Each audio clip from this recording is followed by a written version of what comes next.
Hey, it's Sam. I'm doing this report on the upcoming lunar eclipse that's happening on April 15th.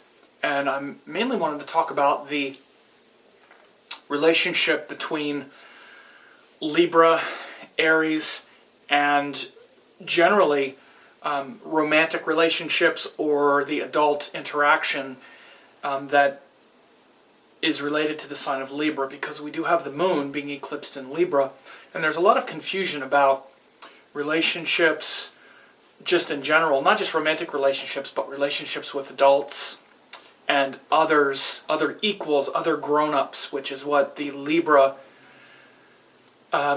energy is about. It's ruled by Venus, and Venus is the planet that negotiates and governs relationships between adults and between equals.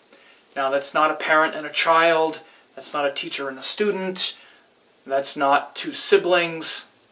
It's two adults that are equal and free with mutual desires on the line, even if that desire is to have fun and enjoy themselves.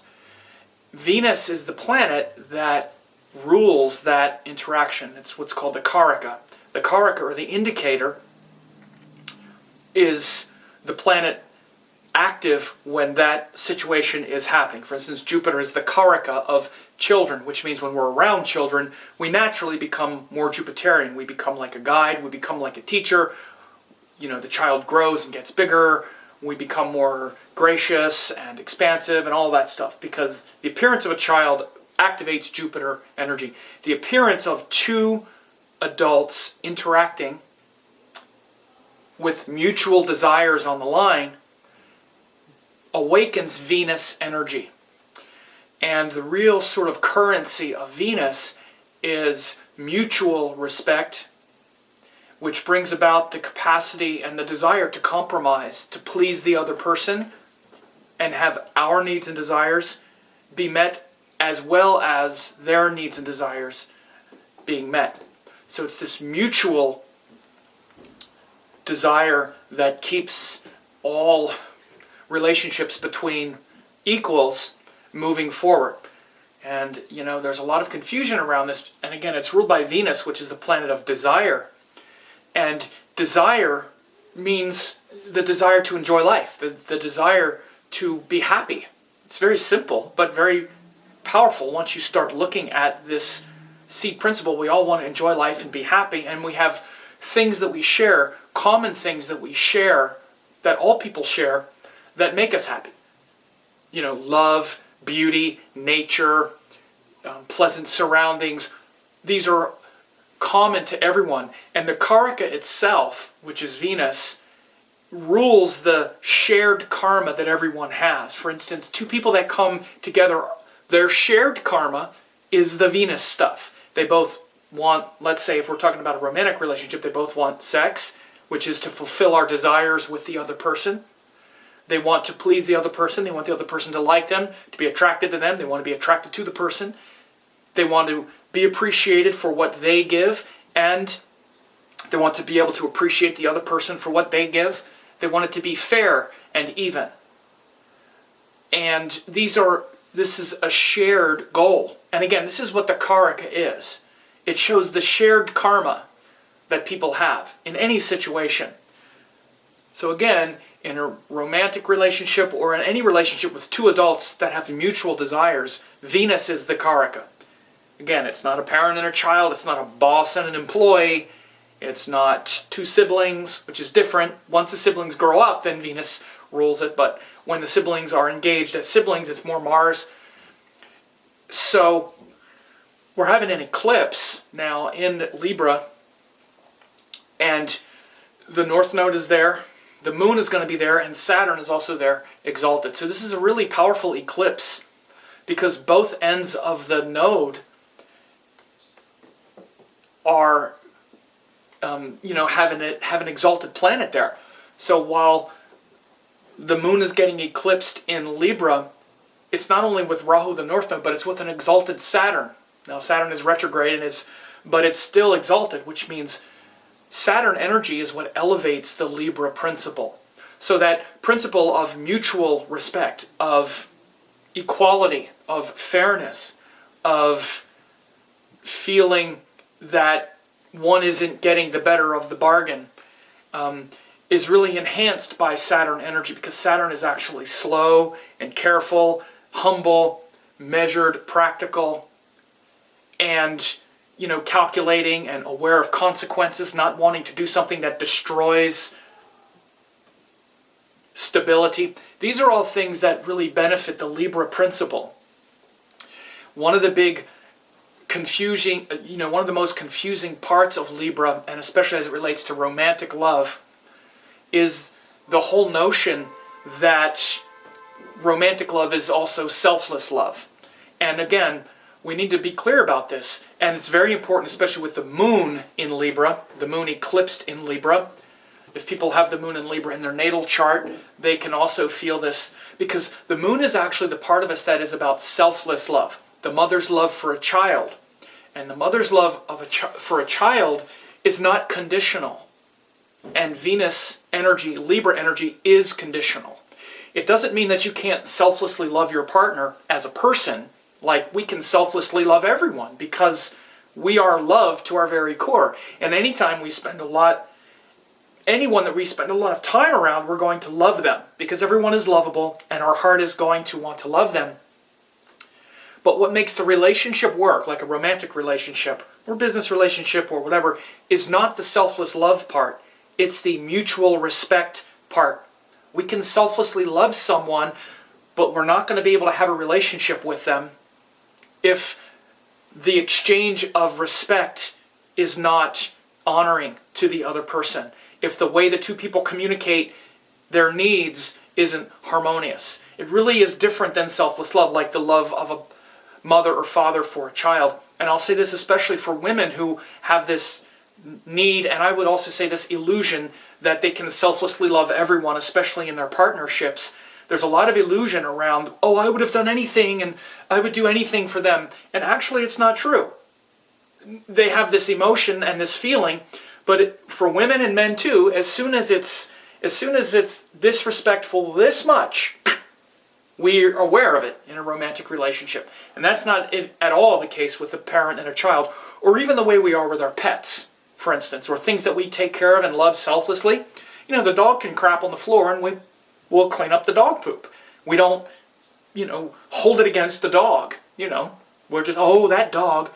But, if I poop on the floor or some kind of thing similar and I expect you to clean it up all the time, or even once, not even all the time, even once, as soon as like a romantic relationship or any kind of relationship between two adults gets even 1 micron off balance, we become aware of it immediately. We feel it immediately. So this whole illusion about selfless love in romantic relationships especially needs to be understood. It doesn't mean we can't selflessly love the partner. We can selflessly love everyone, but having a romantic relationship with them or any kind of relationship that's intense, a business partnership is like a romantic relationship too on some level. It's the same energy that gets activated. It's two adults with mutual desires on the line, which means desires toward a common end. Like a business partnership, the common goal is to grow the business. But maybe they see it in a different way. Of course, in a romantic relationship, it's to enjoy each other's company and to, enjoy, sexuality and to step into their, empowered role. So this is the Libra principle. It's not about selfless love. Selfless love contains everything. Everything is about selfless love on some level. But what makes the romantic relationship work is not selfless love, any more than selfless love is about the boss and the employee relationship, right? Selfless love is only about the only relationships that are really based on that is like parent-child. And then this is why we also elevate the parent-child relationship at some point to be like a divine parent or divine, where we see everyone as our child. Because even selfless love of a parent for a child has selfishness involved, which means we selflessly love our child, but we don't selflessly love someone else's child. So again, elevating that relationship means where we see everything as a child of God. But in the romantic relationship, it's not even about that. It's not about our boundaries overrunning the other. Because the parent needs to selflessly love the child because the child can't take care of itself yet. And so the selfless love of the parent overruns the boundaries of the child because the child cannot reciprocate the relationship for a long time. But the thing to understand, when a child is young, then the moon, selfless love, is at play. But as the child's values evolve, then Venus energy slowly starts to take over. And a parent and a grown-up child is not governed anymore by the moon. It's governed by Venus again. So this is why parent and children relationships are very dynamic, because the parent has to keep adjusting their value systems based on the maturity level of the child. For instance, if we bring that over into romantic relationships, though, if you try to selflessly love your partner, first of all, they're not a child, so they're going to resent it. Like if it's a woman trying to selflessly love the man, or the man trying to selflessly love the woman, we need to hold adults accountable, and we will eventually. And if we don't, it's actually very dangerous. You know, like for instance, if a 3-year-old has a temper tantrum and throws something against the wall, we realize that's their stage of development. But if a 35-year-old does it, and we treat the 35-year-old like we would treat the 3-year-old, we're treading in some dangerous territory, because temper tantrums with grown-ups can lead to violence. And again, like for instance, a woman who tries to oh, he had a bad childhood, so I'm going to mommy him, or a man who does that to a woman, because women do it too, you're walking down a road that's not going to work on any level.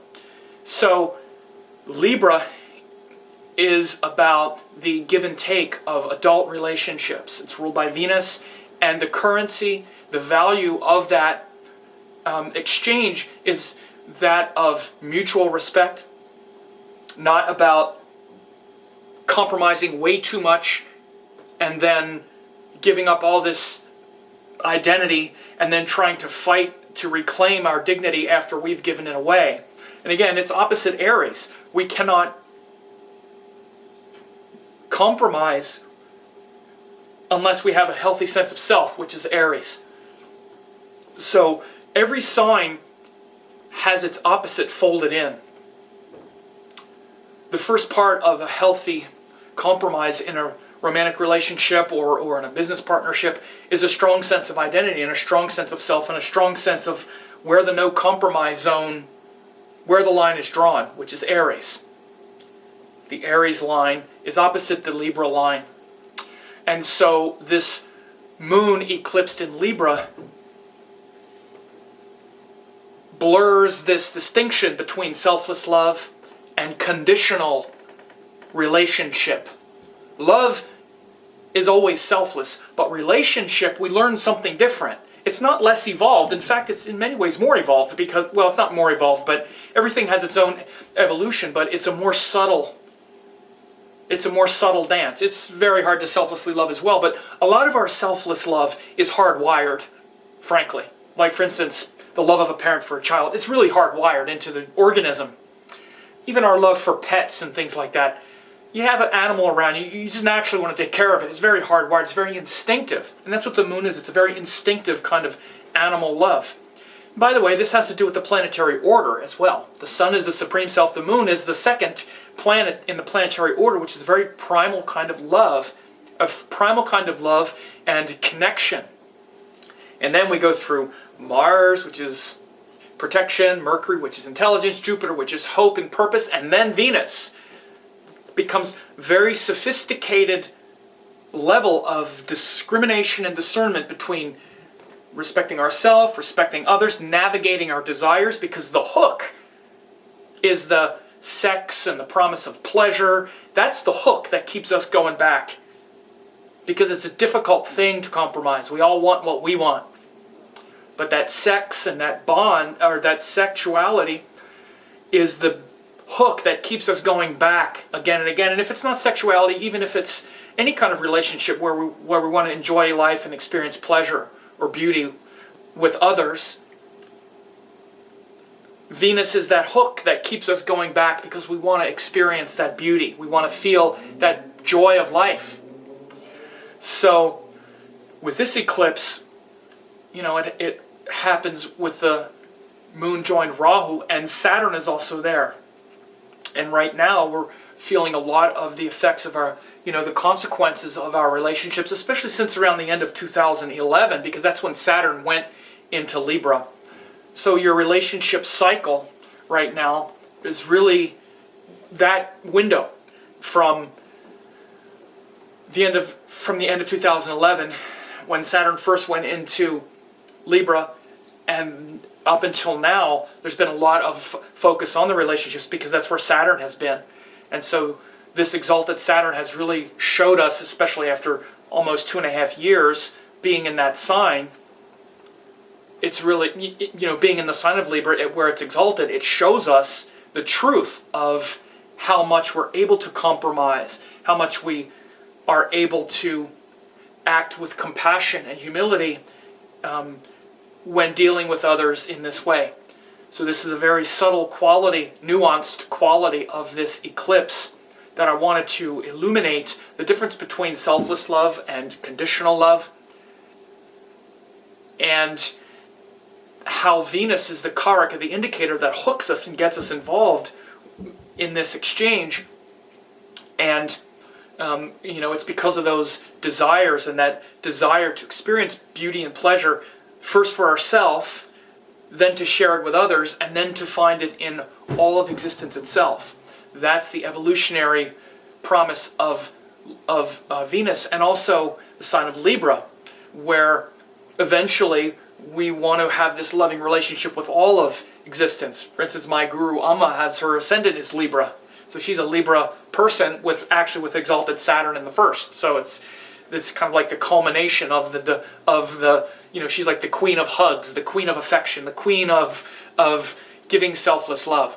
So very important lunar eclipse on April 15th with the moon in Libra, bringing together this quality of selfless love and conditional love with the backdrop of consequences, especially for the last couple years, showing you your victories and mistakes. So it could be some heavy time because, it's a tricky area of life, and the eclipse is really bringing into contrast, especially with an exalted sun opposite. Exalted sun in Aries, exalted Saturn in Libra, where the moon is eclipsed.